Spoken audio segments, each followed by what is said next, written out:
এনসিপিকে নিয়ে গণমাধ্যম ও সামাজিক মাধ্যমে অনেক প্রোপাগান্ডা ছড়ানো হচ্ছে, এমন অভিযোগ করেছেন বিরোধী দলীয় চিফ হুইপ ও দলটির আহ্বায়ক নাহিদ ইসলাম।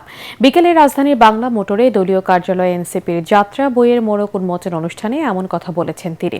নাহিদ জানান, গণ অভ্যুত্থানের নেতৃত্বের বড় একটি অংশ এনসিপি থেকে এসেছে। দাবি করেন, শিল্প সাহিত্য ও সংস্কৃতির মধ্য দিয়ে অভ্যুত্থান বেঁচে থাকবে। জুলাই নিয়ে নিরপেক্ষভাবে আরও গবেষণা প্রয়োজন বলে মনে করেন নাহিদ ইসলাম।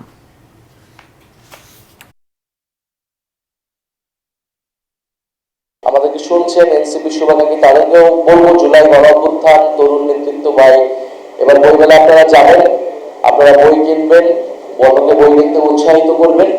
আমাদের প্রকাশনা শিল্প যাতে সমৃদ্ধ হয়, আমাদের লেখক সাহিত্যিকরা যাতে ভালো একটা অবস্থায় যেতে পারে, আমাদের এই বইয়ের শিল্প প্রকাশনা শিল্প সেই প্রত্যাশা ব্যক্ত করছি।